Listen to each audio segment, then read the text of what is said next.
അല്ല ഇപ്പോൾ നമുക്ക് ബഹുമാനപ്പെട്ട മുഖ്യമന്ത്രിയിലെ ഒരു കത്താണ് ഫാമിലിയിൽ വേണ്ടി. അത് അവർ പറഞ്ഞു നമുക്ക് എല്ലാ എഫേർട്സും ഗവൺമെൻറ് സൈഡിലെ എല്ലാ എഫേർട്സും നമുക്ക് ചെയ്യാനുണ്ട്. നമ്മുടെ MLA മാരും പോകുന്നുണ്ട്, മന്ത്രിമാർ പോകുന്നുണ്ട്. ഇപ്പം നമുക്ക് വയനാട്ടിലെ ഡിസാസ്റ്റർ ആയതുകൊണ്ട് കുറച്ച് ഇപ്പോൾ നമ്മുടെ എഫേർട്സും കുറഞ്ഞിട്ടില്ല. Actually we are same efforts നമുക്ക് ഇപ്പോൾ ട്രൈ ചെയ്യുന്നുണ്ട്. നമുക്ക് സൈഡിലെ എല്ലാ സപ്പോർട്ട് ഗവൺമെൻറ് സൈഡിൽ ഉണ്ട്. അതിനു വേണ്ടി നമ്മുടെ മുഖ്യമന്ത്രി സാറിന് ഒരു കത്തായിരുന്നു, അത് ഞാൻ ഡെലിവർ ചെയ്യാൻ വേണ്ടി ഞാൻ ഫാമിലിയിൽ ഡിസ്കസ് ചെയ്തു.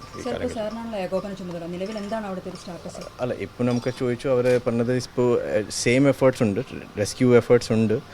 എക്സാക്ട്ലി ടൈം ഇപ്പോൾ അവർ കമ്മിറ്റ് ചെയ്തിട്ടില്ല. കാരണം ഒരു ഇതിനെക്കുറിച്ച് സമയമായി, അതുകൊണ്ട് അവർക്കും ക്ലിയർ പ്ലാൻ ഓഫ് ആക്ഷൻ എനിക്ക് സംസാരിച്ച് പറഞ്ഞിട്ടില്ല അവരും.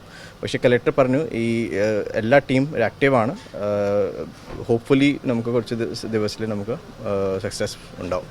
ഇതിപ്പം ഇതുവരെ നമ്മൾ എടുത്ത എന്തെല്ലാം കാര്യങ്ങളാണെന്നുള്ള CM-ന്റെ ഒരു ലെറ്റർ. അതെ അതാണ്.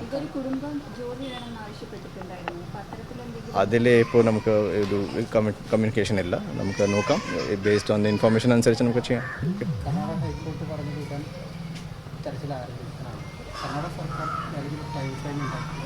അതെ, എനിക്ക് ഇൻഫർമേഷൻ ഈ കാര്യത്തിലില്ല.